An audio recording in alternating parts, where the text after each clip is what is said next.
I, 30SM, and my wife, 30SF, got married recently. We were together for 6 years before marriage and engaged for 3, delayed the wedding twice because of COVID. Her mental health has always been a struggle, depression, ADHD, anxiety. But during the relationship it feels like it's slowly been getting worse, and COVID was really bad. She really struggled with not seeing people during the height of the pandemic, and anxiety from a family health scare.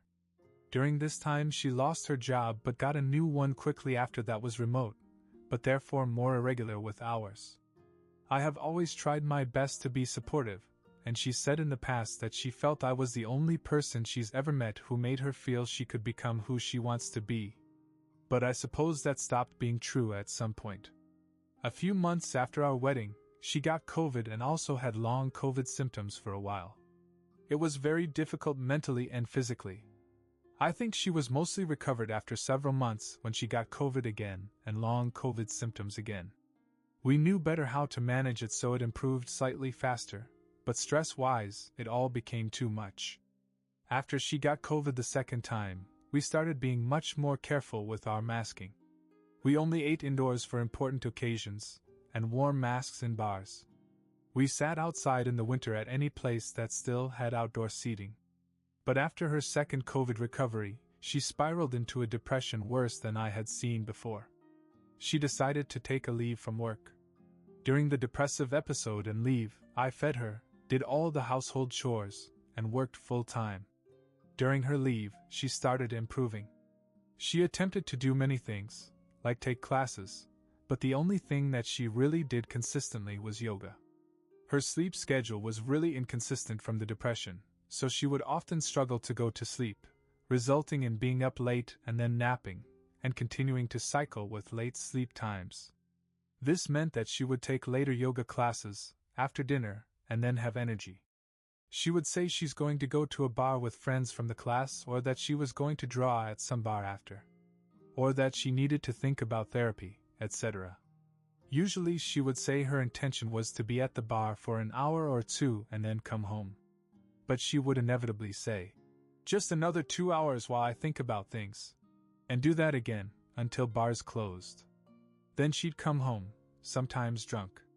During recovery from a depressive episode and long COVID, I thought this was an unhealthy coping mechanism and it made her sleep even worse. It meant she'd sleep through the day and not get vitamin D, and sleep quality is so crucial for mental health as well.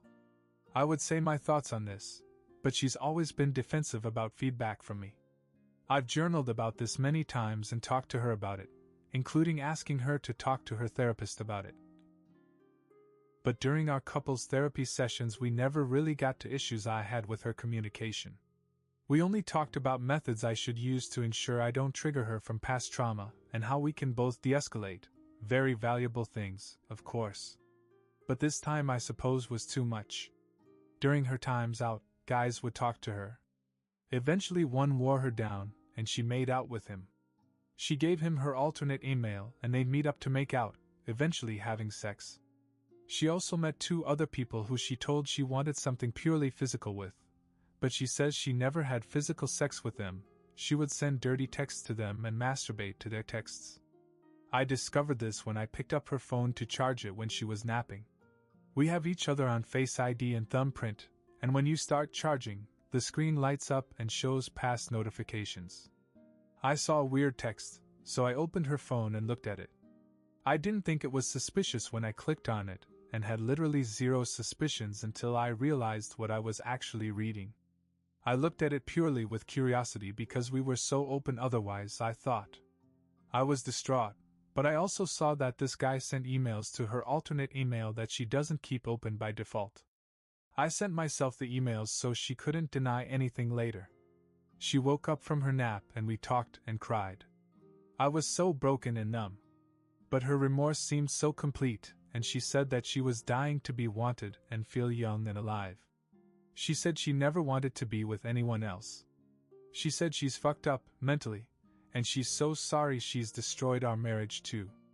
I wanted to work on this, her mental health, and us, and I told her I wanted to be with her. The next day was hard, but we seemed to get through it somehow.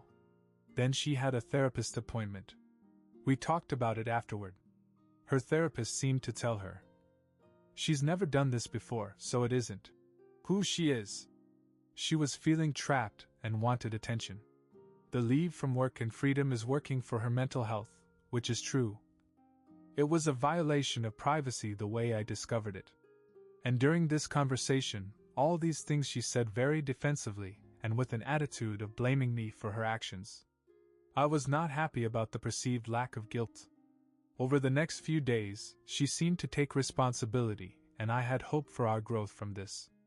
But then she wanted to think about what to do about her job after an afternoon yoga class. This was 5 days after I found out. After, she delayed when she'd come home again. And again. I told her to take her time until she told me she'd be home by 2. I said she can't do the exact thing she did when she cheated this soon after cheating. How can she expect me to trust her? She had location sharing on her phone and I went to the bar she was at. I told her this again in person. She said she was staying until 2, and that's how it was. I left, and she did come home later. I don't think she cheated or anything. After couples therapy the day after, she had another therapist appointment a few hours later. After that, she's basically not been home. She has told me semi-loose plans, having dinner with a certain friend, but not more than that. She says she needs space. She'll come home late and sleep on the couch until I wake up, then go sleep in our bed until it's time to leave the house again. Based on our couples therapy session, I think she is going to demand changes from me so she doesn't feel trapped. I don't want her to feel trapped. I want her to be healthy and to have healthy coping mechanisms and to want to be with me. She still texts, "I love you," to me, but she hasn't said she loves me in a week. I am so scared she wants to separate more completely. Not only for my sake but hers. She's had suicidal ideation and I just want her to be okay. I think she has projected her parents' relationship onto me and will see anything I do as controlling or annoying at this point. I think her therapist has heard her talk about me this way as well and is encouraging separation. I don't think her therapist is wrong based on what she's heard, but I think it's possible my wife is being selective about what she tells the therapist. For example, she didn't tell the therapist she was cheating on me for the 2 months it was happening.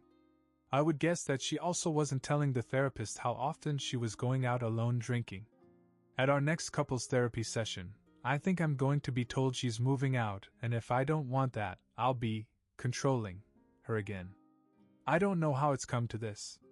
When the couples therapist found out, she told me, "Just because she feels trapped does not mean that you are trapping her." But I am scared that my wife, who definitely has felt I walk over her in conversations, is choosing now to put her foot in the sand. It feels like the most unfair time and decision, but I don't want to lose her and start my whole life over. I also don't want to acquiesce to this and have her think she is right to think I want to control her. That would result in a life of her resenting me in her mind. I know I'm not blameless. We got couples therapy before this happened for a reason. I am argumentative, and she gets triggered by confrontation from past trauma. We have worked on it a lot, and I am doing better, but I'm not perfect. But above all else I want her to be happy and healthy, and I thought she knew that. So how can she think that I want to control her instead of thinking she's coping unhealthily? I don't know how I came across with this text, but I am kind of numb right now writing it. I can't stress enough that I try in every conversation to understand, even if she feels I am just trying to win or if the conversation gets heightened by my tone or her trauma.